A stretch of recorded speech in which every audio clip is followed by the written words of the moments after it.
شاہ عبد العزیز صاحب دباغ رحمۃ اللہ تعالی نے لکھا ہے کہ ہم نبی پاک صلی اللہ علیہ وسلم کی محفل میں اس طرح بیٹھتے ہیں جس طرح ہم حضور کے سامنے بیٹھے ہوئے صدقے یا رسول اللہ، سبحان اللہ۔ تو آپ تھوڑا سا آداب ملوز خاطر رکھیں۔ میں کچھ باتیں اس لیے نہیں کرتا کہ دوست ناراض نہ ہو جائیں، مجھ پہ یہ بھی شکوہ ہے کہ یہ بڑی سخت سخت جملے بولتے ہیں۔ ویسے ہماری اہل سنت کی محفل میں کوئی بندہ ننگے سر نہیں آیا کرتا تھا، ہمارا مزاج ہی نہیں تھا، طبیعت ہی نہیں، اہل سنت کا مزاج ہی نہیں۔ ہم تو اپنے بزرگوں کے سامنے بھی بغیر ٹوپی کے تو اگر حضور کی محفل میں آئے اور ایسے آ جائیں کیسے ممکن ہے؟ سلامت رہے۔ تو عزیز دوستو، یہ حضور کی محفل ہے۔ پھر جو پیچھے دوست بیٹھے ہیں ان سے میری گزارش ہے کہ وہ میری بات پہ توجہ کریں۔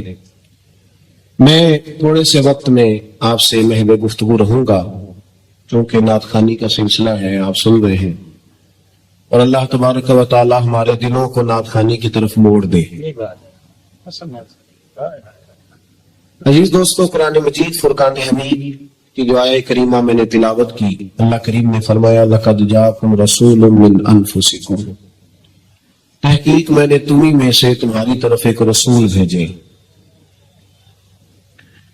میں نے تمہیں میں سے تمہاری طرف ایک رسول بھیجے ہیں، عزیز علیہ ما عنتم۔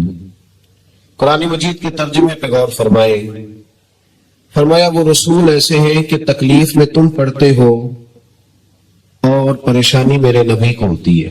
اللہ حریص علیکم، وہ تمہاری بھلائی چاہنے کے بڑے حریص ہیں، شدید خواہش ہے کہ میری امت کا بھلا ہو جائے۔ وبالمؤمنین رؤوف الرحیم، اور وہ مومنوں پہ رؤوف بھی ہے اور رحیم۔ دیکھیں نا، یہ انتظامیات، یہ کام تو ہوتا رہے گا، لوگ آتے جاتے رہیں گے، آپ تھوڑی توجہ کریں، محفل پر غور فرمائیں، یہ تو سلسلہ رہتا ہے نا جناب۔ تو میں اس طرح کا ماحول ہے، اس طرح کا خطیب نہیں ہوں کہ جیسا ماحول تھا میں آپ کو قسمیں بھی دے لیتا، جدہ ایمان ہے وہ پڑھو، تو میں کہا باقی ہے نا کوئی نہیں، کسی کے منہ میں چھالے بھی تو ہو سکتے ہیں نا بھائی، تو کیوں اس طرح کی قسمیں دی جاتی ہیں جس میں آدمی مجبور ہو جائے؟ تو میں ایسی کوئی بات نہیں آپ سے کرنے والا، اور نہ میں آپ کو کسی اذیت میں مبتلا کرنے والا ہوں، پر اثر کرے نہ کرے سن تو لے میری فریاد، نہیں ہے داد کا طالب یہ بندہ آزاد۔ بھائی، نبی پاک صلی اللہ تعالی علیہ وسلم کے بارے میں اللہ نے ہمیں فرمایا ہے کہ تمہیں میں نے احساس والا رسول عطا فرمایا ہے۔ امت میں نا، امت میں احساس نہیں۔ میں محفلوں میں زیادہ تو نہیں جاتا، لیکن جہاں جہاں مجھے موقع ملتا ہے نا، تو اسٹیج پہ بیٹھے لوگوں میں بھی عجیب سی گھٹن ہوتی ہے، نعت کا ڈر رہا ہوتا ہے کہ پتہ نہیں یہ مولوی اب کیا بول دے گا، بچ جائے بندہ، ڈر رہے ہوتے ہیں لوگ۔ مشائخ آتے ہیں تو لوگ ڈر رہے ہیں، کمیٹی والے کو زیادہ ٹینشن ہوتی ہے بیچارے کی، ایک کہندا میں پہلو جانا ہے، میں آگے بھی ٹائم دیتا ہے، دوسرا کہندا ذرا جلدی کرو آپ نے وعدہ نہیں کیا تھا۔ عجیب سا ہر ماحول میں، ہر اسٹیج پہ یہی حال، شادی پہ بچی کے ماں باپ اس طرح پھر رہے ہوتے ہیں پنڈال کے اندر کہ جیسے ابھی بھی کلیجہ پھٹ جائے گا اور ابھی بھی پھٹ جائے گا، اللہ کرے کو پلیٹ کم نہ ہو جائے سالن کی۔ یہ احساس والے لوگوں کا طریقہ نہیں۔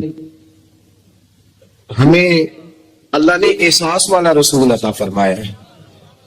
احساس دیکھیں نا، برما سارا کٹ گیا، کشمیر کے حالات خستہ ہیں، اور معاف کرنا کچھ باتیں ایسی ہیں جو نہ چاہتے ہوئے بھی زبان پہ آ جاتی۔ یہ مذہبی سٹیج ہے، اس کی صدارت گاؤں کے سب سے غریب آدمی کو کرنی چاہیے، تاکہ اسے پتہ چلے کہ اور اگر کہیں مجھے کوئی عزت نہیں دیتا، لیکن جب نبی پاک کے نام کا سٹیج لگتا ہے تو پھر میرا ہی وقار زیادہ ہوتا ہے۔ سبحان اللہ۔ یہاں کم از کم اس آدمی کو آنا چاہیے، اس کی صدارت ہونی چاہیے۔ تو عزیز ساتھیو، احساس، رسول پاک صلی اللہ علیہ وسلم احساس والے نبی ہیں، اور احساس حضور نے امت کا کیا، احساس والی زندگی گزاری، ہر لمحہ محبوب پریشان رہے۔ یہ تھوڑا عرصہ پہلے ڈاکٹر ہارون صاحب مسلمان ہوئے ہیں، اور ابھی انہوں نے نا 2-3 کتابوں کا انگریزی میں ترجمہ کیا ہے، اور بھی کچھ کتابوں پہ وہ کام کر رہے ہیں، ہالینڈ کے رہنے والے ڈاکٹر صاحب ہیں۔ توجہ ہے میری بات پر آپ عزیزوں؟ ڈاکٹر صاحب کہتے ہیں کہ میں نے یہ سنا تھا کہ مسلمان دہشت گرد ہیں، یہ بم بلاسٹ کرتے۔ تو میں جہاں لفظ اسلام آتا تھا نا، وہاں سے میں تھوڑا بچ جاتا تھا، پیچھے ہٹ جاتا تھا۔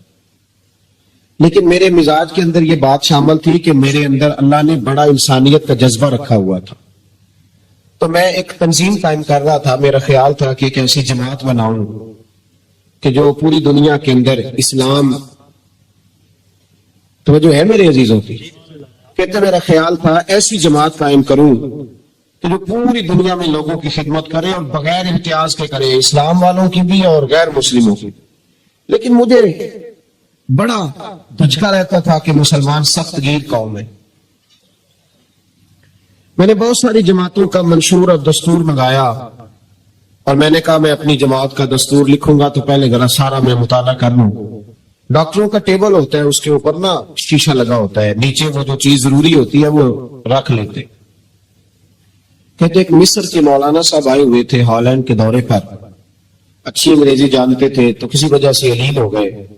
میرے پاس وہ آئے اور انہوں نے دیکھا کہ میں انسانی حقوق پر کچھ لکھ رہا ہوں، کام کر رہا ہوں. تو وہ دیکھ کر کے مجھے کہنے لگے کہ ڈاکٹر صاحب آپ کوئی تنظیم قائم کر رہے ہیں؟ میں نے کہا ہاں. کہ تم نے ہلکا سا ٹچ دیا، زور نہیں دیا، اور ویسے بھی جو ہلکی بات ہوتی ہے وہ ذرا دل میں جلدی بیٹھ جاتی ہے.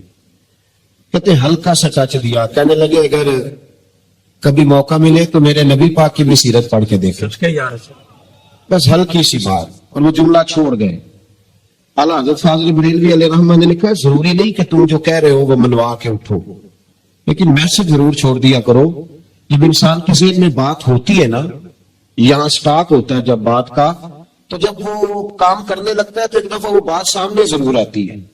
کہہ دیا کرو. انہوں نے کہہ دیا کہ ڈاکٹر صاحب ایک دفعہ حضور کی سیرت بھی پڑھ لیں. کہتے ہیں میرے ذہن میں بات بیٹھ گئی. مصروف آدمی تھا، زیادہ تو نہیں میں مطالعہ کر سکتا تھا، لیکن میں نے ایک دن 10 منٹ گھر میں ملے تھے تو میں کمپیوٹر پہ بیٹھا اور میں نے کہا کہ انگریزی میں جو کتابیں حضور سید عالم صلی اللہ علیہ وسلم کی سیرت کی ہے ان کو ذرا دیکھتا ہوں. تو فرماتے ہیں کہ میں نے نیٹ پہ سرچ کیا، پہلی حدیث آئی اور میں کلمہ پڑھ کے مسلمان ہو گیا.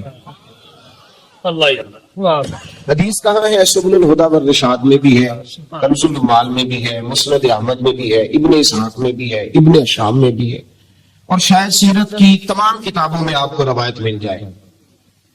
نبی پاک صلی اللہ تعالی علیہ وسلم کی حدیث اور روایت کرتے ہیں حضرت سلمان فارسی رضی اللہ تعالی عنہ،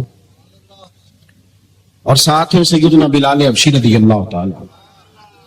فرماتے ہیں ہم نہ گھر سے نکلے، حضور نے فرمایا ذرا جلدی چلو ایک ضروری کام ہے. فرماتے ہیں بڑی تیزی کے ساتھ آج روٹین سے ہٹ کر محبوب نے تیز تیز قدم مبارک اٹھائے، تیز تیز، اور فرماتے ہیں ایک گلی ہم نے کراس کی، دوسری گلی میں جو پہنچے تو پھٹے پرانے کپڑے، سادی سی بیوی، اور حالت بتاتی تھی کہ بیچاری کسی غریب گھر کی ہے. وہ سڑک پہ کھڑی تھی اور رو رہی تھی. میرے کریم رسول نے فرمایا بلال اسے پوچھو کیا مسئلہ ہے، کیوں روتی ہے؟ تو حضرت سلمان عرض کرتے ہیں میں نے کہا حضور میں پوچھ لیتا ہوں، آپ جائیے، کام بڑا ضروری ہے جو نکلے، میں معلومات کرتا ہوں. تو محبوب نے فرمایا نہیں، اس کے آنسو پوچھنے سے ضروری کوئی کام بھی نہیں، پہلے اس کی داد رسی ہوگی، اسے پہلے پوچھا جائے گا. روتے نہیں رہتے لوگ گھروں میں، لوگ گزر نہیں جاتے چپ کر کے؟ کتنے لوگ تڑپتے، کون احساس کرتا ہے؟ نبی پاک سید عالم صلی اللہ علیہ وسلم رکے اور اس خاتون سے پوچھا کیا بات ہے؟ اس نے کہا کہ بات کوئی بھی نہیں، میرا ایک ہی موٹا سا مسئلہ ہے. کہا وہ کیا؟ کہنے لگی میں غریب ہوں، اور غریبی بذات خود بہت بڑا گناہ ہوتی، لوگ بڑا جرم سمجھتے ہیں اس کو بذات خود. میں نے شروع میں کہا نا کہ مذہبی سٹیج کی بھی صدارت غریب آدمی نہیں کر سکتا، کیونکہ غریب جو ہوا جہد کول دتھی ہونی انہیں نیڑے بہنا ہے نا جی، جہد کول نہیں انہیں تو پیچھے جا کے بہنا ہے، اس کو کہنا دتھی ہے. اس سٹیج پہ بھی غریب آدمی کی صدارت نہیں ممکن ہو ہی نہیں سکتا. میرے رسول پاک سید عالم صلی اللہ تعالی علیہ وآلہ وسلم نے فرمایا پہلے اسے پوچھو کیا مسئلہ ہے. تو کہنے لگی میں غریب ہوں، بوڑھی ہو گئی ہوں، ساری زندگی غلامی میں گزاری ہے، تیل لینے آئی تھی 5 دینار کا، بوتل میں تیل بھروایا ہے، اور اب بوڑھی ہوں نا تو کمر درد کرتی ہے، پیر پیچھے موڑا ہے تو میں گری ہوں، تیل زمین پی گئی ہے، اب زمین تو واپس نہیں کرتی، لیکن واپس جاؤں گی تو ایک یہودی عورت کی ملازمہ ہوں، وہ درے سے مارے گی، کھال ادھیڑ دے گی، میں بڑی پریشان ہوں، اب نہیں مار کھائی جاتی، ہڈیاں بوڑھی ہیں، قربان جاؤں۔ حضرت بلال کو حضور نے حکم دیا، فرمایا دوڑ کے گھر جا 5 دینار لا۔ فرماتے ہیں 5 دینار لائے، تیل خرید کے دیا، تو پھر رونے لگی۔ فرمایا آپ کیوں روتی ہے؟ اس نے کہا بتایا نا غریب ہوں، غریب کا جرم کوئی نہیں ہوتا، لیکن پیس دیا جاتا ہے، پھر بھی مار تو اب بھی پڑے گی، اب کیوں پڑے گی؟ تو عرض کرنے لگی محبوبہ مار اس لیے پڑے گی کہ دیر سے کیوں آئی ہے؟ تو میرے کریم رسول، اور وہ بی بی حضور ابھی آئے ہیں مدینہ طیبہ، امام یوسف صالحی فرماتے ہیں ابھی آئے تھے حضور، سبل الہدی والرشاد کے مصنف کہتے ہیں ابھی آئے تھے نبی پاک، وہ جانتی بھی نہیں تھی۔ تو سید عالم صلی اللہ تعالی علیہ وسلم نے فرمایا اچھا مار پڑے گی؟ کہاں؟ او بھائی کونسلر جو کل آپ کو کہہ رہا تھا نا میں آپ کا خادم ہوں، کونسلر بے گناہ، بلکہ ہمارے ایس ایچ او صاحب اگر چودھری پہ پرچہ آ جائے تو اس کو ٹیلی فون کر کے پوچھتے ہیں صاحب جی تہاڈے خلاف درخواست آئی ہے، ادا کی کرنا ہے؟ تو غریب آدمی بیچارہ، اس کی غلطی یہ تھی کہ وہ غریب تھا، تو اس نے ریڑھی لگا لی چوک میں، اس کو دبوچ کے لے گئے، تینوں پتا نہیں اتنے نہیں کھلوئی دا، تو اس کے پاس کل انویسٹمنٹ ہی 5000 تھی، سارا لے گئے۔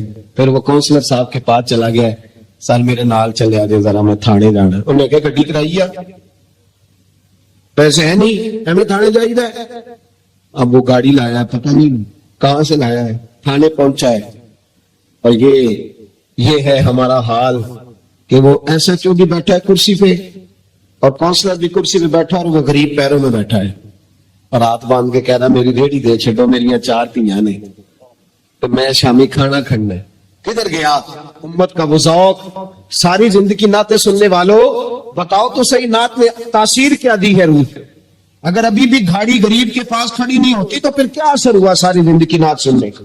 میرے مصطفیٰ کریم سید عالم صلی اللہ تعالی علیہ وسلم نے فرمایا اس خاتون سے، یہاں کونسلر ساتھ نہیں جاتا، کہتا کر دیا ٹیلی فون، سویرے 9 بجے پہنچ جانا۔ اور کائنات کی سب سے معزز شخصیت حضرت سیدنا بلال حبشی رضی اللہ تعالیٰ عنہ فرماتے ہیں میرے نبی پاک نے فرمایا بی بی چل میں تیرے ساتھ چلتا ہوں، گویا اللہ کی ساری رحمتیں اس کے ساتھ ساتھ چلنے لگی، اور آگے آگے نہیں، ساری کتابیں پڑھ لو، وہ پھٹے پرانے کپڑوں والی بی بی آگے آگے اور اللہ کے کریم رسول پیچھے پیچھے، ساری گلیاں اس نے پھرائی، مدینے کی صحرا آ گیا، ایک دروازے پہ دستک دی، سے مالکن آئی، وہ بی بی بعد میں کہتی ہے میں بھی بڑی ڈاڈی تھی، طاقت ہی نہیں تھی میرے سامنے کو کھڑا ہو سکے، لیکن جب میں باہر نکلی تو میں نے نور کے حالے میں لپٹی ہوئی ایک عظیم ہستی کو دیکھا۔ فرماتے محبوب کے گورے چٹے رنگ کے اوپر کالی زلفیں، اور محبوب پاک کی مقدس آنکھیں جب تک بات کرتے رہے نظریں زمین پہ جھکی رہی۔ شرم و حیا والے رسول نے بڑے میٹھے، بڑے دھیمے، بڑے خوبصورت لہجے میں کہا، بریلی کے امام فرماتے ہیں نیچی نظروں کی شرم و حیا پہ درود، بڑے دھیمے لہجے میں فرمایا تیری نوکرانی ہے تیری؟ عورت کہتی ہے میں تو حضور کے جلووں میں محو ہو گئی کہ سادگی میں اتنا حسن میں نے دیکھا ہی نہیں، تیری نوکرانی ہے کہاں؟ تو میرے محبوب نے فرمایا بیچاری کی غلطی کوئی نہیں، اسے مارنا نا، اس سے تیل گر گیا تھا، نیا خریدتے دیر ہو گئی، رو رہی تھی تو میں سفارش کرنے آیا ہوں۔ وہ خاتون کہتی ہے کسی کی نہیں مانی تھی، اور محبوب کے جملوں میں تاثیر اتنی تھی ککھ سواد نہیں مشری اندر، اسا کھنڈا بھی چکھ دتیاں، انہاں ساریاں شیواں نالوں گلاں سے جن دیاں مٹھیاں۔ فرماتے نبی پاک صلی اللہ تعالی علیہ وآلہ وسلم نے فرمایا کچھ نہ کہنا، کہنے لگی نہیں کہتی، میرا وعدہ رہا کچھ نہیں کہوں گی۔ اب میرے حبیب نے پھر نظر اٹھائی اور اس غریبنی کی طرف دیکھا اور فرمایا تو اگر کہے تو میں جاؤں، تو اگر کہے تو میں خود بھیک دے، خود ہی کہے منگتے کا بھلا ہو، تو اگر کہے تو میں جاؤں۔ اس نے خراج پیش کیا تو چند آنسو گرائے، کہنے لگی محبوبہ جیسے بندہ نوازی۔ حضور نے رخ پھیرا، حضرت بلال کہتے ہیں میں پیچھے رہ گیا تو وہ دونوں بیبیاں دوڑ کے میرے پاس آئی، کہنے لگی بتا تو صحیح ہے کون، یہ بتا تو صحیح کون تھے؟ تو حضرت بلال کہنے لگی تم نہیں جانتے؟ جناب بلال فرمانے لگے یہی تو ہے جنہیں اللہ نے سچا رسول بنا کے بھیجا ہے۔ بیبیاں دوڑ کے آئی، کہنے لگی محبوبہ دروازے تک آئے ہو تو خالی تو نہ لوٹاؤ، مہربانی فرماؤ ہمیں بھی کلمہ پڑھا دو۔ ڈاکٹر ہارون کہتے ہیں وہ بیبیاں وہاں کلمہ پڑھ رہی تھی اور میں حدیث پڑھ کے کلمہ پڑھ رہا تھا. بھائی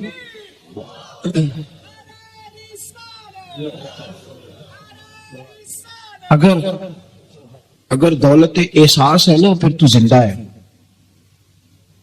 جو زندہ ہوتا ہے اس میں لچک ہوتی ہے. وہ مر جاتا ہے وہ اکڑ جاتا ہے. اگر زندگی ہے تو پھر احساس ہونا چاہیے. اگر تیرے اندر زندگی ہے تو پھر احساس ہے, اور اگر تیرے اندر احساس نہیں رہا نا تو پھر زندگی زندہ دلی کا نام ہے. مردہ دل کیا خاک جیا کرتے, احساس سے مربت پیدا کر. تھوڑا سا دائیں بائیں بھی دیکھیں, تھوڑا پلٹ کر بھی دیکھیں کہ کہیں آپ کی ضرورت تو نہیں. تھوڑے ماں باپ کو روٹیوں کی ضرورت نہیں رہی, وہ مل جاتی ہے, اولڈ ہاؤس بھی ہے. اب ان کو اتنے کپڑے جوڑوں کی ضرورت نہیں, بوڑھوں کا تو ایک چارپائی اور ایک لحاف میں بھی گزارا ہو جاتا ہے. اب بوڑھوں کو ضرورت پڑی ہے کہ اولاد انہیں ٹائم دے, کوئی آدھا گھنٹہ ان کی چارپائی پہ بیٹھے, کچھ ان سے کوئی بات چیت تو کرے. سارا زمانہ ہی مصروف ہو گیا یار, کسی کے پاس وقت ہی نہیں کسی کو دینے کے لیے. اشک شوئی کا فریضہ ہی کوئی سر انجام نہیں دیتا. احساس, طبیعت میں احساس کرے. اگر تو پراڈو پہ بیٹھا ہے تو کلٹس والا بھی انسان ہوتا ہے, اور اگر تو بیٹھا ہے نا جی ایل آئی پہ تو بھائی موٹر سائیکل والا بھی بندہ ہی ہوتا ہے, اسے بھی احساس انسان ہی سمجھا کر. اور اگر تو نے 5.5 لاکھ کی ہیوی بائک خرید لیا تو سائیکل والے بھی انسان ہی ہوتے, ان کا بھی خیال کر. اپنی زندگی میں دوسروں کو بھی دیکھے, احساس پیدا کرے. یہ ہمیں ہمارے رسول نے بیان فرمایا ہے, یہ ہمیں ہمارے نبی نے سکھایا ہے. اور احساس کی شدت, میں پتہ کیا دیکھتا ہوں کہ حضور کی سیرت پڑھتا ہوں نا تو میرے ذہن میں ایک جملہ بار بار آتا ہے. نبی پاک صلی اللہ علیہ وسلم تک نا رسائی بڑی آسان تھی لوگوں کی, رسائی بڑی. ہوں تو جنہ پروٹوکول وزیر دا ہے اونا ہی پیر دا ہے. 10 بندے ادھر نے تے 5 بندے پیچھا ہو گئے, پیچھا ہو جاؤ. انہوں کھان لگی ہے کچھ ہے کیا ہونے لگا؟ کچھ نہیں ہوتا, کوئی کھانے نہیں لگا.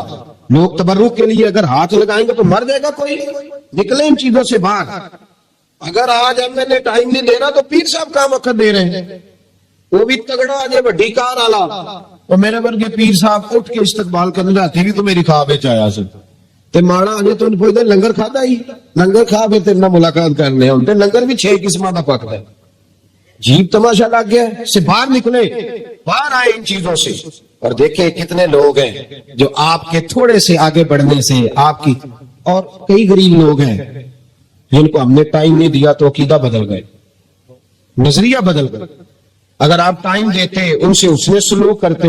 میں یہ سب معزز لوگ ہیں, میں اس طرح کی تنقید کا قائل نہیں ہوں جس میں بہت ساری جگہوں پہ یہ ایسا کام کرتے ہیں جس سے مسلک کو بڑا حسین فائدہ ہوتا ہے. میں اس طرح کی تنقید کا قائل نہیں, لیکن میرا خیال یہ ہے کہ بہت سارے محفلیں کرانے والے ایسے تھے جن کی حوصلہ شکنی ہوئی تو محفلیں کرانی چھوڑ گئے. بہت سارا کام رہ گیا دین کا, بہت سارا. اگر حوصلہ افزائی ہوتی, اگر ہمارے اندر تھوڑا تھوڑا احساس رہتا تو بہت ساری جگہ یکدم سارا کام بیک ہو رہا. اس کی وجہ یہ ہے کہ حوصلہ افزائی نہیں ہے, کمزوریاں بڑی آ گئی. سنیں اور یاد رکھیں.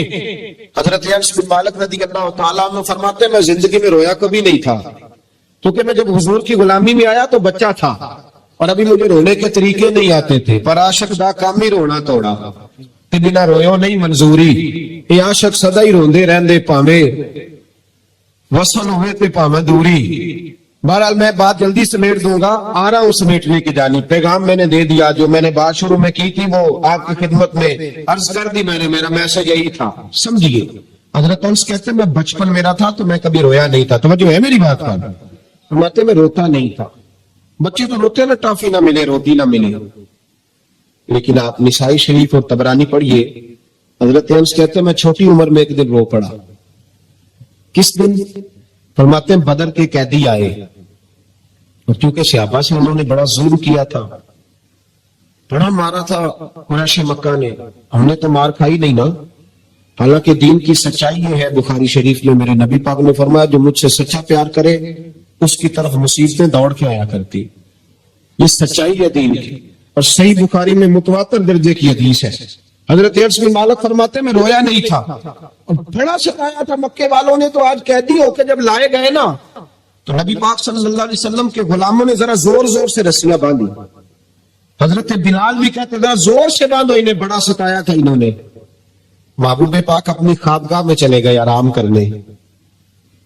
حضرت انس کہتے ہیں میں آدھی رات کے وقت اٹھ کے مسجد آیا تو نبی پاک بے چینی کے عالم میں کبھی ادھر جاتے کبھی ادھر جاتے، کبھی بیٹھتے کبھی اٹھتے. تو میں نے آگے بڑھ کے کہا یا رسول اللہ آقا کوئی طبیعت مبارک میں تکلیف تو نہیں، پریشانی تو نہیں؟ فرماتے میں نے سوال کیا تو حضور کی آنکھوں میں آنسو آ گئے. نبی پاک روئے. فرمایا انس یار تم نے ان کافروں کی رسیاں کس کے باندھ دی ہیں، یہ ہائے ہائے کرتے ہیں تو مجھے نیند نہیں آتی. بلاؤ ابو بکر صدیق کو، فاروق اعظم کو، مولا علی کو، ان کو بلاؤ، ان سے کہو ان کی رسیاں ذرا ڈھیلی کر دے، یہ ڈھب سے سو جائیں گے تو میں بھی سو جاؤں گا، بلاؤ. حضرت انس کہتے ہیں میں کبھی نہیں رویا تھا، اور مصطفیٰ کا جملہ سنا تو بچپن میں میرے آنسو نکل گئے. حضور اتنا احساس، اور ان لوگوں کا جنہوں نے اتنا ظلم کیا ہے، احساس ختم ہوتا جا رہا ہے. معاشرہ دکھوں کا شکار ہے، آزمائشیں اتنی زیادہ ہیں. اصل میں ہم جو لوگ ہیں نا تھوڑے گاڑیوں میں گھومنے والے، ہمیں یہ احساس نہیں رہا کہ آج بھی کچھ اماں ایسی ہیں، آج بھی کچھ مائیں ایسی ہیں جن کے بیٹے منت کرتے ہیں کہ یار یہ موبائل میرا 3000 کا ہے پر چلو 3500 کا لے لو، میری اماں کی دعائی آنے والی ہے ابھی بھی یہ رنگ ہے. چونکہ مجھے نہیں نا پتا، میں کار میں گھومتا ہوں، مجھے کیا پتا کہ ساروکی سے گجرانوالہ کا کرایہ کتنا ہے، اور مجھے کیا پتا کہ اگر کسی نے جانا ہو گجرات تو بسیں کتنی بدلنی پڑتی ہیں. یہ احساس تم سے ہوگا جو جائے گا، احساس زندگی میں پیدا کرے. یہ احساس ہمیں ہمارے رسول نے عطا فرمایا، یہ احساس کی دولت نبی پاک نے ہمیں دی ہے. حضرت ام ہانی رضی اللہ تعالیٰ عنہ مولا علی شیر خدا کی ہمشیرہ ہے. آپ فرماتی ہیں جس دن مکہ فتح ہوا تو میں اپنے بچوں کو لے کے گھر میں بیٹھ گئی، تو میں اپنے بچوں کو نبی پاک کے بچپن کی باتیں سنانے لگی، چونکہ جناب ابو طالب کے گھر میں پرورش پائی تھی. تو حضرت ام ہانی کہتی میں اپنے بچوں کو بتا رہی تھی، میں کہہ رہی تھی میرا بھائی بچپن میں بڑا عظیم تھا، میرے بھائی کی چھوٹے ہوتے بھی حالتیں بڑی اعلیٰ تھی، میں بتا رہی تھی. تو میرے ایک بچے نے مجھ سے پوچھا کہ امی ماموں ہمارے گھر بھی آئیں گے، ماموں آئیں گے؟ جناب ام ہانی کہتی میں غریب نہیں تھی، خاوند میرا ویسے چھوڑ کے چلا گیا کلمہ پڑھنے کی وجہ سے. تو میں نے اپنے بچوں کی طرف دیکھا تو میں اب دل میں خیال تھا کہ اب تو میرے محبوب مکے کے فاتح بن کے آئے ہیں تو کسی بڑی حویلی میں بیٹھیں گے، اب تو بھائی بھائی آگے پیچھے لائنیں ہوں گی تو بڑی جگہ چاہیے نا، بڑی جگہ. آج نبی پاک صلی اللہ علیہ وسلم کا دربار سجے گا. تو جناب ام ہانی رضی اللہ تعالیٰ عنہ فرماتی ہیں میرے بچوں نے پوچھا تو میں رو پڑی. میں نے کہا آئیں گے تمہارے ماموں، کیوں نہیں آنا، میرے بھائی ہیں آئیں گے، ضرور آئیں گے، ذرا کام نمٹا لے. اور فرماتی ہیں ساتھ ہی آنسو تھے کہ بڑا سارا گھر ہو تو حضور آئیں، سارا مکہ آج غلام بن گیا ہے، 10,000 کا لشکر مدینے سے آیا ہے، میرا چھوٹا سا گھر ہے کہاں بٹھاؤں گی. فرماتی ہے میں رو ہی رہی تھی کہ میرے دروازے پہ دستک ہوئی اور میں نے بے دل ہو کے دروازہ کھولا. کون ہے دروازے پہ؟ کہتے دھیمی سی آواز آئی ام ہانی دروازہ کھول، میں محمد عربی تیرے دروازے پہ کھڑا. جناب ام ہانی فرماتی جھک سے میں نے دروازہ کھولا تو دریا آنسوؤں کا بہا. تو میرے پاس تو ٹوٹی چٹائی تھی، پرانا تکیہ، کھجور کی چھال، نرم و نازک بھی نہیں، میں نے بچھایا. تو محبوب پاک نے فرمایا سارا مکہ دعوتیں دے رہا تھا میرے گھر آئے. تو میں نے کہا کیوں کسی کے گھر جاؤ، میری اپنی بہن جو موجود ہے، میں یہاں بیٹھوں گا کھول کے. اور پھر فرمایا چل میرے لیے کھانا لا، بے تکلفی سے. فرمایا جس آرام سے یہاں بیٹھ سکتا ہوں کہیں اور تو نہیں نہ بیٹھ سکتا، کھانا لاؤ. جناب ام ہانی فرماتی کل کی پڑی ہوئی روٹی لائی، تھوڑا سا سرکہ، اور ایسا کوئی محبوب کہیں ہوگا نہ کہیں ہے، بیٹھا ہے چٹائی پہ مگر عرش نشیں ہے. محبوب پاک صلی اللہ علیہ وسلم نے بڑی رغبت سے کھایا سرکہ، شہد، اور پھر میرے محبوب نے فرمایا بیٹھ جا، چل تو کوئی بات سنا میرے والد عبداللہ کی، اور میں تجھے بات سناتا ہوں اپنی اماں آمنہ کی. چلو اپنوں کی کوئی باتیں کرتے ہیں. ساری رات ہی بیت گئی. احساس کی دولت. بھائی گزر جاتا ہے بہن کے محلے سے، پر 10 منٹ ٹائم نہیں کہ چلو بیچاری سے مل لوں. میں اکثر کہتا ہوں میرے جیسے پیر کو کڑکتا نوٹ 5000 کا دو نا، پیر صاحب دعا کرنا، انہیں دعا رٹی پکی ہے، اللہ بھلا کرے اللہ خیر کرے، سارے علی کوئی ہے الا ماشاءاللہ. اور بہن کو کبھی پرانا جوڑا بھی دیا ہو نا اٹھا کے پرانا، تو وہ ساری رات آنسوؤں سے دعا مانگتی رہتی ہے یا اللہ میرے بھائی کی خیر کر دے، یا اللہ میرے بھائی کی خیر کر. یہ احساس رشتوں کا، تعلقات کا، یہ میرے نبی پاک کی سیرت ہے. محرم شریف کا مہینہ ہے، مجھے ارشاد فرمایا جا رہا تھا کہ کچھ ذکر اہل بیت بھی ہو جائے. وقت نہیں ہے کہ میں کوئی بات ایسی چھیڑوں، لیکن یزید جامع مسجد دمشق کا خطیب تھا،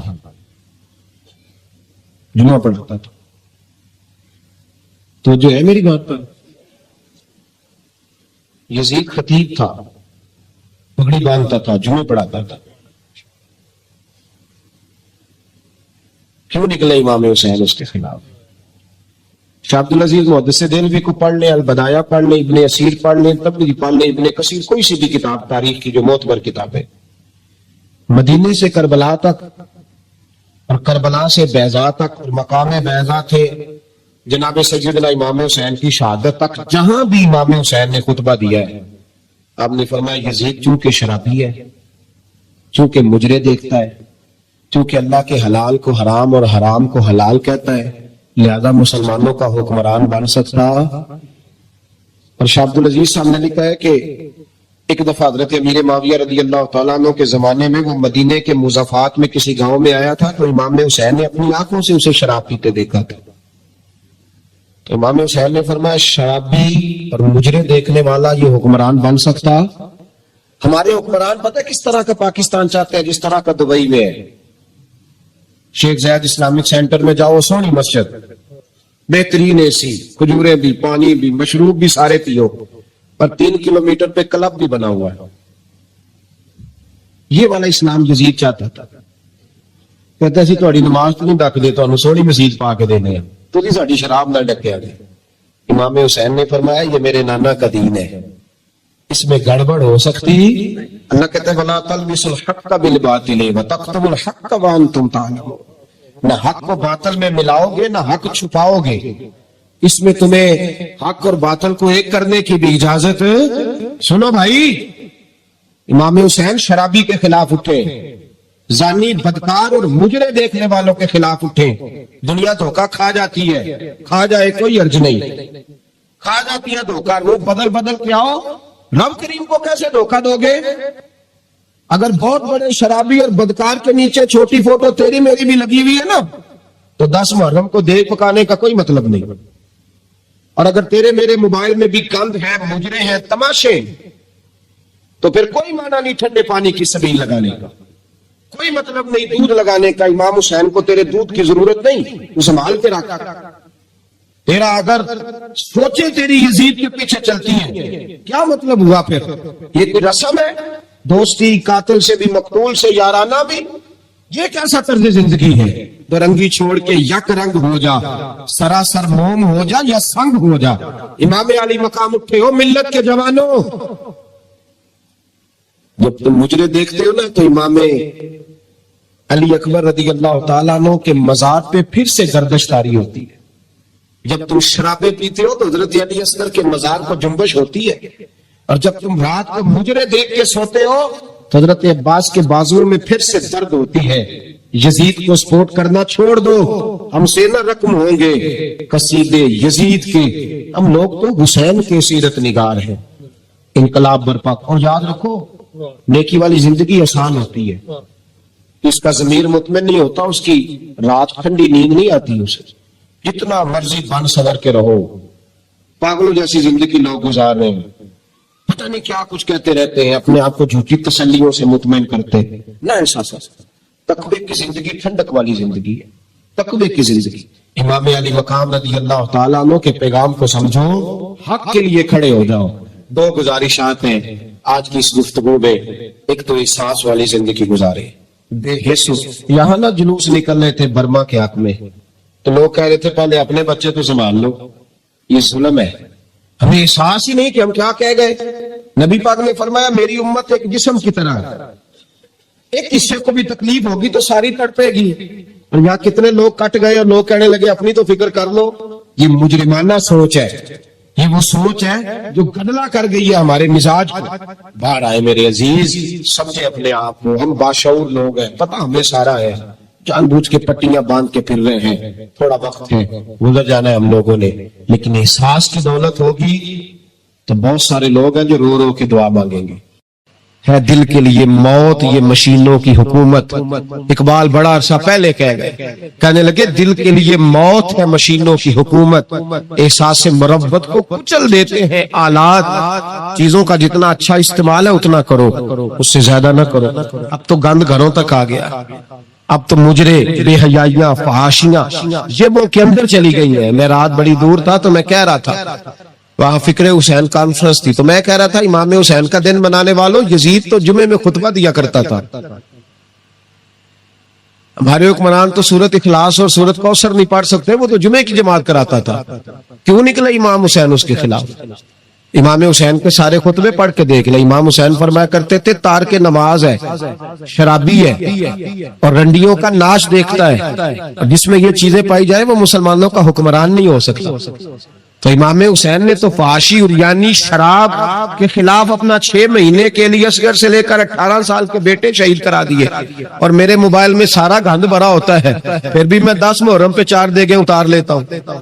ساری رات بے حیائی دیکھنا, ساری رات فانی فحاشی اور عریانی کو فروغ دینا, اور 10 محرم آنا تو موٹے موٹے آنسو بھی گرانا کہ مجھے امام حسین سے پیار ہے. تو یہ ہم سے نہ رقم ہوں گے قصیدے یزید کے.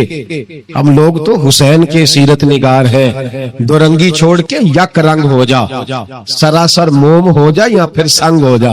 ایک کام کر, سارا سال یزید کی فکر کو پرموٹ کرنا, سارا سال یزید کا سپورٹر ووٹر رہنا, بڑے شرابی کے بڑی فوٹو کے نیچے چھوٹی اپنی بھی لگوانا, اور 10 محرم کو دیگے پکا کے حسینی بننے کی ناکام کوشش کرنا.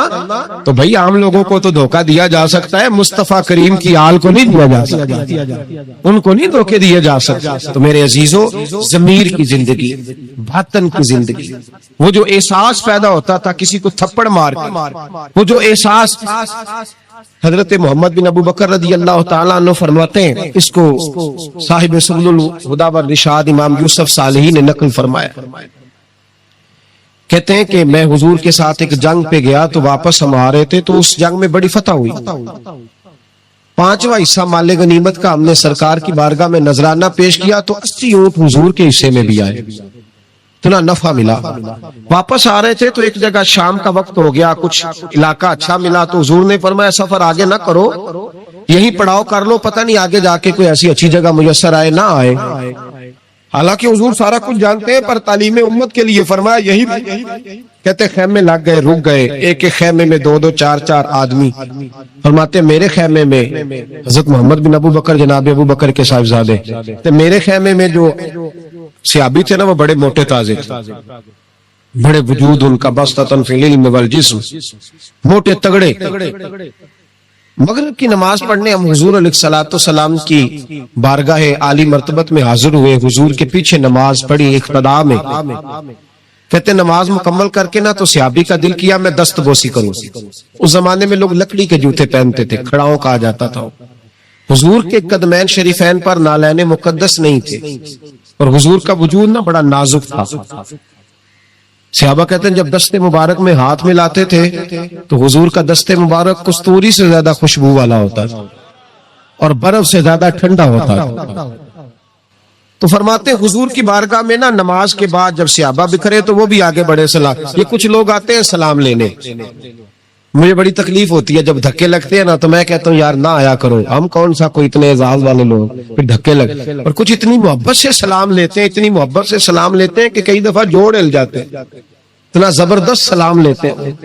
پیچھے کھڑے ہوتے ہیں تو ہاتھ کھینچ لیتے ہیں. اب وہ طبیعت بھی نہیں چاہتی کہ کسی کو کچھ کہا جائے, لیکن وہ بعد میں محسوس ہوتا ہے کہ یہ محبت ہوئی ہے, اور محبت میں معاملات بڑے دور نکل جاتے ہیں کئی دفعہ. تو محبت تو اس کا نام ہے کہ محبوب کو آسانی کس بات میں ہے, محبوب کو آسانی کس بات میں ہے. محبت اس چیز کا نام, اس چیز کا نام نہیں کہ میں کیا خواہش کر رہا ہوں محبوب وہ والی کرے نا, وہ راضی کس بات میں ہے. میں گڈی تے ہتھ ڈور سجن دے, وہ جینج رکھے اونج رہنا ہے. واجب نہیں جے وچ شریعت مندہ قسم نو کہنا. بات تو یہ ہے کہ اس کو آسانی کس بات میں. عام دام برسرے مطلب وہ سلام لینے کے لیے جب آگے بڑھے نا تو جوش میں دوڑ کے آگے بڑھے. حضور کے دستے مبارک کو چوما, لکڑی کے جوتے پہنے تھے, حضور کے قدم مبارک پہ جوتا نہیں تھا. انہوں نے اپنے پیر سے حضور کا پیر دبا دیا. تو جو ہے میری بات پر، یہ باٹا کے جوتے پہننے والا جب کسی کا پیر دباتا ہے نا اور بندہ بھی تگڑا ہو تو ایک دفعہ سمجھ آتی ہے کہ کسی نے پیر دبایا ہے. تو محبوب کے دستے مبارک میں چھڑی رہتی تھی، سنت مبارکہ ہے چھڑی رکھنا، عصا مبارک. جب اس صحابی نے پیر دبایا نا تو نبی پاک اب وہ چھوڑ بھی نہیں رہے، دیر ہو گئی، پیر پہ پیر رکھ کے کھڑے. تو تکلیف محسوس کی، سرکار نے تو چھڑی پیٹ میں چبھائی، فرمایا یار میرا پیر تو چھوڑ دے. اب وہ پیچھے ہٹے تو بڑے پریشان ہوئے کہ یہ مجھ سے کیا ہو گیا، کانپنے لگے، رونے لگے. حضور نے فرمایا کوئی بات نہیں، جاؤ. صحابہ نے بھی ذرا گھور کے دیکھا، محبوب نیچے بیٹھ گئے، اپنا قدم مبارک دبایا. حضرت محمد بن ابو بکر کہتے ہیں ہم اپنے خیمے میں ہم لوگ چلے گئے، عشاء کی نماز بھی حضور کے پیچھے پڑی پر وہ صحابی ساری رات سو نہیں سکے. یار یہ مجھ سے کیا ہو گیا، گرا جو ان کی نگاہ سے وہ سنبھل نہیں سکتا، میں نے حضور کو تکلیف دی، محبوب کو تکلیف دی. کہتے وہ تڑپنے لگے، رونے لگے. یہ مجھ ساری رات میں تسلی دیتا کہ یار وہ کوئی ایسی ویسی بات نہیں، اللہ نے ہمارے محبوب کو رحمت للعالمین بنایا. اور حضور جانتے ہیں کہ تو نے جان بوجھ کے ایسا نہیں کیا، لیکن وہ اندر کا جو ہے نا وہ ماحول وہ ان کو سونے نہیں دیتا. کہتے ہیں سحری کا وقت ہوا، تہجد کا. سیدنا بلال حبشی آئے، خیمے کے باہر کھڑے ہو کہنے لگے بندہ کدھر ہے جس نے کل مغرب کے وقت حضور کا پیر دبایا، کدھر ہے؟ کہتے ہیں اب تو وہ اور ڈرے اور کہنے لگے لگتا ہے میری مذمت میں قرآن آ گیا. محبوب کی غیر ارادی بے ادبی بھی اللہ کو پسند نہیں. کہا لگتا ہے آیتیں آ گئی، پتہ نہیں میرے بارے میں کیا حکم آیا ہوگا، آپ اپنے ابا سے کہہ کے میری سفارش کرائیں گے، جناب صدیق اکبر سے کہیں گے، کہیں ایسا نہ ہو کہ میری دنیا بھی جائے اور آخرت بھی جائے. کہتے تڑپتے سسکتے در رسول پہ پہنچے، سحری کا وقت حضور تشریف فرما ہے. کہتے اب میں اور وہ منتظر تھے کہ کوئی ایسا حکم آئے گا، پتہ نہیں کیا بنے گا، اور اس حکم کے معاملے میں پھر کہاں تک بات جائے گی.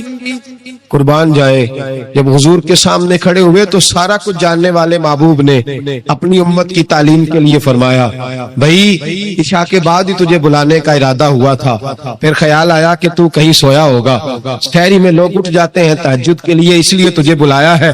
فرماتے ہیں اب انتظار تھا کہ وہ بڑی بات آئے، ڈر رہے تھے، لیکن قربان جائیں نبی پاک نے پیر دبانے کا ذکر ہی نہیں فرمایا. حضور فرمانے لگے بلایا اس لیے ہے کہ کل شام میں نے تیرے پیٹ میں چھڑی چبھو دی تھی، تجھے تکلیف ہوئی ہوگی تو اللہ کی رضا کے لیے معاف نہیں کر دیتا. جناب محمد بن ابو بکر کہتے ہیں پہلے تو وہ اکیلا روتا تھا، اب ہم سب نے رونا شروع کر دیا. حضور آپ کیا فرمانے؟ کہنے لگے نہیں یار بیچارے کا پیٹ بڑا ہے، میں نے چھڑی چبھو دی، اس کو تکلیف ہوئی ہوگی. اور کیا لفظ ہے حدیث میں، محبوب فرمانے لگے میں ساری رات سو نہیں سکا. اس کا وہ درد، او بھائی تو اپنے ابا کو سخت بات کہہ کے آ کے بیڈ پہ آرام سے سو جاتا ہے، تو اپنی اماں کو سخت جملہ کہہ کے وہ تڑپتی رہتی ہے، اسے وہ ساری راتیں یاد آتی ہیں جو اس نے بیٹے کے لیے بیدار رہ کے گزاری ہوتی، تو ایک فکرہ کہہ کے تو سوچتا ہی نہیں. کہنے والے تو کہہ دیتے ہیں، یہ سننے والے ہیں جو کمال کرتے ہیں، تو نے خیال ہی نہیں کیا. بابو فرمانے لگے سو نہیں پایا، چل اللہ کی رضا کے لیے معاف کر دے. تو کہنے لگے حضور وہ تو میں نے پیر دبایا تھا اس لیے آپ نے مجھے چھڑی چبھوئی، آپ کیا کہہ رہے ہیں؟ تو محبوب فرمانے دیکھے وضاحت دیکھے، محبوب فرمانے لگے تو نے تو ان دیکھے پیر دبایا تھا، میں تو دیکھ رہا تھا، مجھے نہیں چھڑی چبھونی چاہیے تھی، چل تو کیا میں نے معاف کیا. تو عرض کرنے لگے حضور جس طرح آپ راضی ہیں میں بھی اسی طرح ہی راضی ہوں. محبوب فرمانے لگے تو راضی ہے پر میں نہیں ابھی راضی. حضور آپ کیسے راضی ہوتے ہیں؟ فرمایا جی 80 اونٹ میرے حصے میں آئے ہیں، اگر تو سارے تحفے میں قبول کرے تو میں راضی ہو جاؤں گا. تحفے میں رکھ لے سارے. کون دیتا ہے دینے کو، فاضل بریلوی کا انداز میں ذرا دیکھیے، کون دیتا ہے دینے کو، اس کا پنجابی ترجمہ ہے کہ کون دیتا ہے، دینا اس سے جگرا چاہیے. کون دیتا ہے دینے کو، منہ چاہیے دینے والا ہے سچا ہمارا. اور پھر کہتے ہیں مانگیں گے مانگے جائیں گے اور منہ مانگی پائیں گے. ہم مانگیں گے مانگے جائیں گے اور منہ یعنی جو مانگیں گے نا منہ مانگی ملے گی حضور کے دروازے سے، مانگیں گے مانگے جائیں گے، منہ مانگی پائیں گے۔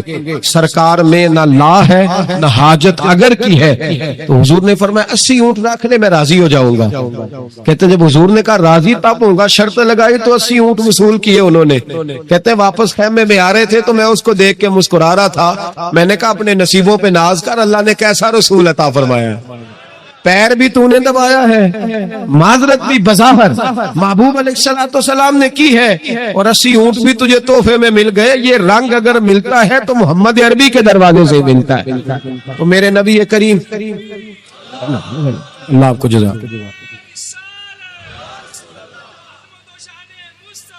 میرے بھائی جو مضمون میں نے آپ کی خدمت میں چھیڑا ہے نا، جو بات وہ یہ ہے کہ احساس، اندر جو کمی ہے نا، جو غلطی ہے اس کا احساس۔ یہ نہ دیکھے سامنے والا کیا کر رہا ہے، کہتے ہیں جی میں صحیح سے صحیح ہوں اور برے سے، تو یہ کمال ہے کوئی؟ صحیح سے تو سارے صحیح ہوتے ہیں، اچھے سے تو کہتے جی بندہ اچھا ہے نا۔ ایک بندہ مجھے کہنے لگا جی مجھ سے غلط بات نہیں برداشت ہوتی، تو میں نے کہا صحیح بات برداشت کرنے کی ضرورت بھی نہیں ہوتی، اس لیے کہ وہ بات ہی صحیح ہوتی ہے۔ مجھ سے غلط بات برداشت، تو پھر مثلا برداشت پھر کیا ہوتا ہے؟ صحیح بات تو برداشت کرنے کی ضرورت ہی، غلط بات ہی تو برداشت کرنی ہوتی ہے کہ برداشت کر کے سامنے والے کو سمجھایا جائے، اسے قائل کیا جائے، اسے کہا جائے کہ تو غلطی پہ ہے لیکن اس کی بات برداشت کی جائے۔ اینٹ کا جواب پتھر سے دے دینا یہ کوئی کمال ہے؟ کمال ہے اس کا نام کہ غلط بات برداشت کی جائے؟ صحیح بات تو ہوتی صحیح ہے، اس میں برداشت کرنے والی کیا بات ہے؟ میرے بھائی احساس پیدا کریں، کہاں کس سے کمی رہ گئی۔ حضرت سالبہ بن عبد الرحمن حضور کے صحابی ہیں، نبی پاک صلی اللہ علیہ وسلم نے فرمایا جاؤ فلاں آدمی کو بلا کے لاؤ۔ بلانے چلے گئے تو رستے میں ایک عورت بے پردہ تھی، ایک نظر اس کو دیکھا، پہلی نظر ویسے ہی معاف ہے، دوبارہ اب جو دیکھتا ہے وہ جان بوجھ کے دیکھتا ہے، دوبارہ نظر اٹھی۔ ہمارے ہاں ساری سزا عورتوں کے لیے ہے کہ پردہ کریں، حالانکہ پردہ مرد کا بھی ہے۔ جی گھورنے لگ گئے آپ مجھے، پردہ اس طرح عورتوں کو حکم ہے نا کہ نظریں نیچی رکھو، اسی طرح مردوں کو بھی حکم ہے کہ تم بھی اپنی نظریں، اگر عورت سامنے بے پردہ آ جائے گی تو مرد یہ نہیں کہے گا ویکھو پردہ ہی نہیں کر دی، اب وہ کیا کرے گا؟ بولے تو پھر مردوں کا بھی پردہ ہوا کہ نہ ہوا؟ ہمارے ہاں عجیب معاملہ ہے، پردہ صرف عورتوں کا ہے، مرد کو کھلی چھٹی ہے، جو مرضی گند من دیکھتا پھرے معذل۔ منع کیا نبی پاک اور فرمایا یہ نظر شیطان کے تیروں میں سے تیر ہے، اس سے بچو، یہ تمہاری روح پہ لگے گا، تمہیں گھائل کر دے گا، مار دے گا تمہیں۔ مرد کی آنکھ کا بھی پردہ ہے، نظر جھکا کے رکھے۔ سالبہ بن عبد الرحمن رضی اللہ تعالیٰ عنہ گزر رہے تھے، یہ سالبہ نام کے 7 صحابی ہیں محبوب کے، بعض اوقات خیال آتا ہے کہ فلاں سالبہ کی بھی ہم نے 7 صحابی ہیں، اسے ایک نام عبداللہ نام کے خدا جانے کتنے صحابی، 20 میری نظر سے گزر چکے۔ تو جناب سالبہ بیٹھے تھے، فرمایا فلاں کو بلا کے لاؤ۔ جب بلانے گئے تو رستے میں عورت پہ نظر پڑی، پہلی نظر تو معاف ہے لیکن دوبارہ دیکھ بیٹھے، دوبارہ نظر پڑی تو پریشان ہو گئے، خیال آیا میں نے تو خیانت کی اپنے نبی پاک سے، حضور نے تو منع کیا یہ کام کرنے سے۔ اب واپس حضور کے پاس نہیں آئے، جنگل میں چلے گئے۔ ابن قدامہ نے کتاب التوابین میں اس روایت کو لکھا ہے، کہتے ہیں 40 دن وہ پہاڑوں میں روتے رہے کہ یا اللہ مجھ سے غلطی ہو گئی۔ کتنے دن؟ اب ہمارا شغل ہے، اس کو لوگ گناہ ہی نہیں سمجھتے، بدنگاہی تو کوئی گناہ ہی نہیں، اب تو یہ شغل ہے۔ اب تو ہمارے ہاں معاذ اللہ تعالیٰ سیانے میانے بندے بیچ بیٹھے ہوتے ہیں جب یہ باتیں ہو رہی ہوتی ہیں، یہ شغل ہے ہمارا۔ اب تو ابا کے سامنے بچہ وال پیپر گندی تصویر کا لگایا ہوتا ہے، پر وہ کہتا ہے با عمر ہے نا جی، عمر ہے نا جی، یہ پتہ ہی نہیں ہے کتنا گند کر رہا ہے، یہ تباہ ہو جائے گا روحانی طور پر اگر یہ گند دیکھنے میں الجھ گیا۔ تو امام شافعی کا فتویٰ ہے جس کی نظر گندی ہوتی ہے اس کا حافظہ کمزور ہوتا ہے، وہ کوئی بڑا کام نہیں کر سکتا، وہ نفسیات کا مریض ہو جاتا ہے جو گندی نظر والا آدمی ہوتا ہے۔ ہمیں پتہ ہی نہیں کہ ہمارے مسائل اصل میں ہیں کیا۔ تو 40 دن جنگل میں روتے رہے، 40 دن۔ محبوب سارا کچھ جانتے تھے پر خاموش رہے۔ حضرت جبریل امین حاضر ہوئے، عرض کی یا رسول اللہ آپ کا وہ غلام رو رہا ہے۔ رب کہتا اسے بلا لے، میں نے اس کا گناہ معاف کر دیا ہے۔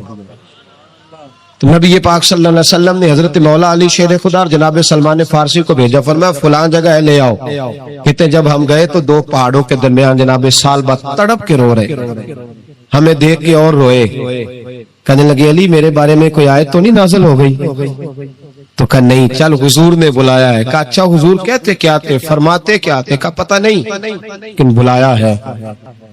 کہتے جب ہمارے ساتھ چلنے لگے مسجد نبوی قریب آئی تو کہنے لگے علی بہت بڑا گناہ کر بیٹھا ہوں، نظریں میلی ہو گئی، وضو نہیں آنکھوں کا، مجھے ڈائریکٹ نہ لے کے جاؤ حضور کے پاس، جب نبی پاک نماز کی نیت باندھ لینا پھر میں جاؤں گا، میں پیچھے کھڑا ہو جاؤں گا حضور کے، میری طبیعت میں حوصلہ نہیں۔ یہاں تو پتہ نہیں میں کس طرح عشق رسول کا دعویٰ کرتا ہوں منبر پر بیٹھ کر، اور ہماری یہ میلاد آئے گا تو محفل میلاد میں اس طرح کے دعوے ہوں گے اسٹیج پر کہ علمان و نفیس، پتہ نہیں کیا کیا لوگ کہہ دیں گے، پتہ نہیں ہم کیا ہے اور ہم کیا کہہ رہے ہیں، من آنم کے من دانم، پتہ ہی نہیں، اور کتنا بڑا دعویٰ کر دیا۔ کہ میرے اندر طاقت نہیں سامنا کرنے۔ مولا علی فرماتے ہیں جب حضور نے مغرب کی نماز کی نیت باندھی تو انہوں نے بھی پیچھے نیت باندھ لی۔ اتفاق کی بات یہ کہ حضور نے پہلی رکعت میں سورہ انفطار پڑھنی شروع کر دی، اذا السماء انفطرت واذا الكواكب انتصرت واذا البحار فجرت۔ کہتے جب محبوب اس آیت میں پہنچے نا کہ یا ایھا الانسان ما غرک بربک الکریم، اے انسان تجھے کس چیز نے دھوکے میں ڈال دیا، حالانکہ تیرا رب تو بڑا ہی کرم کرنے والا ہے، تو کس طرح کسی اور کے دھوکے میں، بربک الکریم، اور ضمیر واحد ہے، میں تفسیر پہ نہیں جاتا، کہا تیرا اپنا رب، بربک تیرا اپنا رب، تیرا رب تو بڑا کریم ہے، تو پھر بھی کہیں اور چلا گیا۔ جب یہ آیت سنی تو پیچھے چیخ ماری، بے ہوش ہو کے گر گئے، گھر والے گھر لے گئے، نماز مکمل ہوئی تو حضور نے فرمایا کیا ہوا؟ عرض کی حضور وہ تو رو پڑے تھے، گھر لے گئے، محبوب پیچھے گئے تو بے سود پڑے، تیز بخار ہو گیا۔ نبی کریم سرہانے بیٹھے اور ان کی گردن کو اٹھا کر سر کو گود میں رکھا، اور جب بالوں میں دستے مبارک پھیرا تو آنکھیں کھول دی اور جھٹ سے اپنا سر زمین پہ رکھ کے کہنے لگے حضور میں اس قابل نہیں کہ آپ کی گود میں میرا سارا ہے، اس قابل نہیں، بڑا مجرم۔ تو محبوب نے فرمایا تجھے مبارک ہو، رب نے تجھے معاف کر دیا ہے، اللہ بھی راضی ہے، میں بھی راضی ہوں۔ اب حضور کے قدموں کے قریب آئے تو کہنے لگے حضور آپ راضی ہیں؟ کہا راضی ہوں۔ فرمایا پھر میرے لیے دعا کریں، اللہ اسی رضا میں مجھے قبول کر لے۔ بس یہ بات ہوئی تھی، انہوں نے کلمہ پڑھا تو روح پرواز کر گئی۔ پرواز میرے بھائی احساس پیدا کر، یاد رکھیں اگر روحانی زندگی صحیح نہیں نہ ہوگی، یاد رکھ لیں کسی کا کوئی نقصان نہیں، سارے سکون سے سو جائیں گے، آپ نہیں سو پائیں گے۔ اگر آپ کے ضمیر پہ بوجھ رہیں گے نا تو سارے لوگ رمضان میں 4 قرآن پاک ختم کریں گے، آپ 10 پارے بھی نہیں پڑھ پائیں گے۔ اگر آپ اپنے آپ کو صحیح نہیں کریں گے، روحانی زندگی بحال نہیں ہوگی، تو یاد رکھنا بڑا اپنا آپ سارا کچھ سجا کے ظاہراً بڑے پرہیزگار بن کے بھی اپنے ضمیر کی عدالت میں فیصلہ اپنے حق میں نہیں کرا پائے، تجوریوں سے مال بھرا ہوا ہوگا لیکن گھر میں سکون نام کی چیز ڈھونڈنے سے نہیں ملے گی، اس لیے کہ الا بذکر اللہ تطمئن القلوب، اللہ کی ذات سے جڑ جانے سے دل کو سکون ہوتا ہے۔ کیا بہت بڑی سزا نہیں مالک کی کہ انسان سارا کچھ کرے، فارغ ٹائم ہو تو وہ ٹی وی دیکھے؟ کیا بہت بڑی سزا نہیں کہ 3 مہینے کی چھٹیاں بھی اسے ہوں لیکن وہ 1 سپارہ قرآن پاک نہ پڑھ سکے؟ وہ گپے مارنے بیٹھے تو 6 گھنٹے لگا دے اور تسبیح دی جائے تو 10 منٹ میں بس ہو جائے، درود پڑھا ہی نہ جائے، یہ سزا نہیں؟ کیا یہ کم سزا ہے کہ وہ دنیا دراز پہ گھوم آئے لیکن مسجد میں جائے تو اسے کچھ بنے؟ کیا سزا نہیں؟ اللہ سے معافی مانگے، مل کے اس کے حضور استغفار کریں، باطن کی زندگی آباد کرنے کی کوشش کریں، چھوڑ دیں بن کے بیٹھنا، آگے آگے بڑھنا، اپنے آپ کو شمار کرنا۔ ہم تو میلاد کی جلسوں میں بھی بڑی کرسی تلاش کرتے ہیں، ہم تو دینی محفلوں میں بھی کوشش کرتے ہیں کوئی ہمارا نام لے کے، صحیح نام لے کے پکارے۔ کوئی میں میاں چنو میں تھا کل مغرب میں، تو ایک صاحب کہنے لگے ولی کامل، میں نے بعد میں ان سے کہا کہ آپ کو پتہ ہے میں کیا ہوں؟ اتنا بڑا دعویٰ میرے حق میں آئندہ نہ آپ کریں، اور مت سمجھیں کہ آپ تھوڑے اچھے برے جملے استعمال کریں گے تو میں خوش ہوں گا. میں جو ہوں نا میں اس کے اندر بڑا مطمئن ہوں، میں اس سے آگے نہیں بڑھنا چاہتا. پتہ سارا ہے سردار نو کیتیاں دا، پتہ سارا ہے سردار نو کیتیاں دا، ایدہ پردہ چپایا ہی تیرا پلا ہو سی. ابو علی سینہ سے سنے جی سنے، ابو علی سینہ سے کسی نے کہا تھا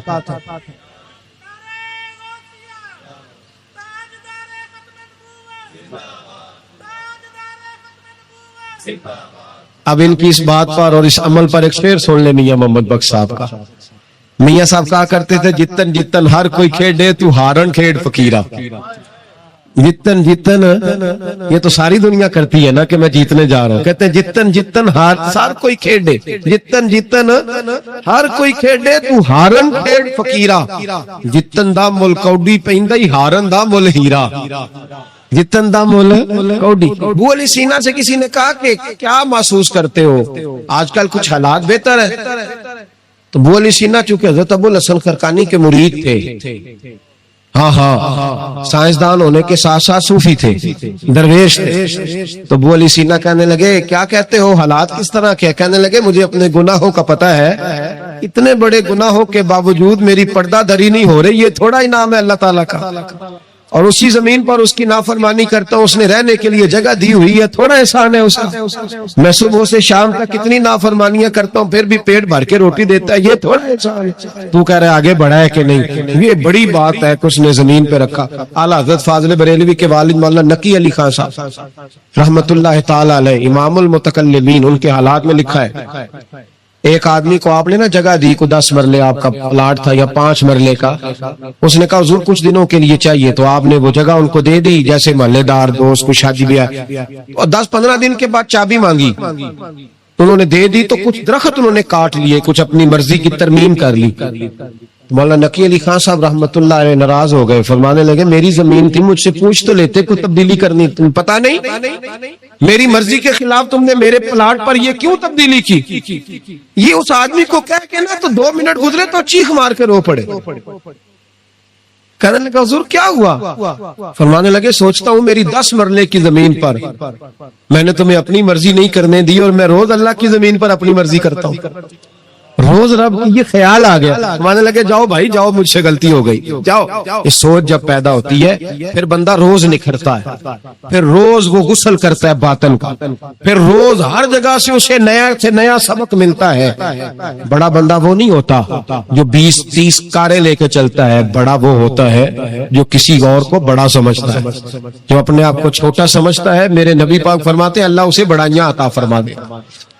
ترمذی میں حدیث ہے. آج کا سبق، آج کا پیغام یہ ہے کہ تزکیے کی کوشش کرے. وَإِنَّكَ لَعَلَىٰ خُلُقٍ عَظِيمٍ، خلق عظیم جو اللہ نے ہمارے نبی کو دیے اور حضور نے ہمیں عطا فرمائے، محبوب کے صدقے اس طرف جائے.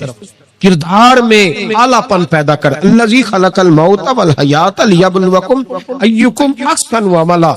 اللہ فرماتے ہیں کہ میں نے موت اور حیات اس لیے پیدا کی ہے کہ تمہارے عمل کی کوالٹی چیک کی جائے.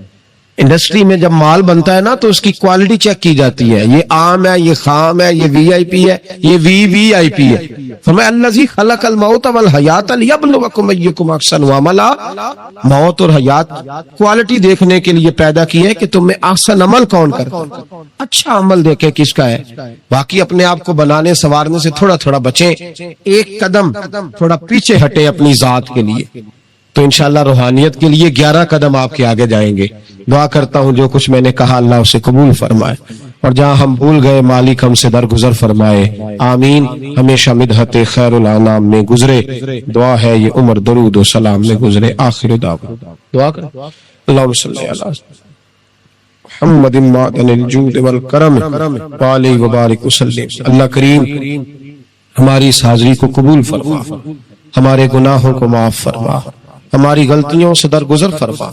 جو ہم کہتے ہیں، سنتے ہیں، سمجھتے ہیں، جانتے ہیں، اس پر ہمیں عمل کی بھی توفیق عطا فرما. اللہ نیکی کے رستوں پہ چلنا ہمارے لیے آسان بنا دے. گناہ اور بدی سے قلبی نفرت عطا فرما. مسجد کا پیار عطا فرما. قرآن پاک کی محبت عطا فرما. درود و سلام کے ذائقے عطا فرما. اپنے محبوب علیہ السلام کے دروازے کی سچی گدائی عطا فرما، ہماری اولادوں کو بھی نیک فرما، اللہ انہیں اپنا قرب عطا فرما، اپنے محبوب کی گدائی عطا فرما۔ ہمارے حاجی عمران صاحب نے، کاشف صاحب نے، جن دوستوں نے یہ خوبصورت اہتمام کیا، انہیں دارین کی برکتیں عطا فرما، دین دنیا کی نعمتیں عطا فرما۔ اللہ ہماری زندگی تیزی سے گزر رہی ہے، ہم سے کوئی دین کی خدمت لے لے، اللہ ہمیں اپنے محبوب کی غلامی کے لیے، دین کی نوکری کے لیے قبول فرما، اخلاص عطا فرما، درد عطا فرما۔ ان کے والدین کے لیے دعا ہے، ان کی کامل بخشش فرما، ان پہ رحمتیں فرما، آخرت کی عزتوں سعادتوں سے انہیں بہرہور فرما۔ دور دراز سے بچے بوڑھے احباب تشریف لائے ہیں، اللہ سب کا آنا قبول فرما، اللہ سب کے حال پہ کرم فرما۔ تیرے بندے ہیں مالک، ہماری بڑی بڑی پریشانیاں ہیں، مجبوریاں ہیں، گھروں کے بڑے مسائل، بیٹیوں والے بڑے پریشان ہیں، رزق کے معاملے میں بڑے لوگ پریشان ہیں۔ اللہ ہمیں دنیا داروں کی محتاجی سے بچا، اپنی بارگاہ ناز کی محتاجی عطا فرما۔ اے اللہ ہماری پردہ پوشی فرما، ہماری پردہ داری فرما۔ اللہ دین دنیا کے سارے معاملات میں ہماری رہنمائی فرما، حق ہم پہ واضح فرما۔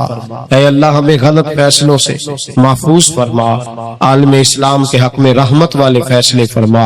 عرصہ بیت گیا، برما کے مجبور مسلمان خیموں میں رہتے، اللہ ان کی غائبانہ امداد فرما۔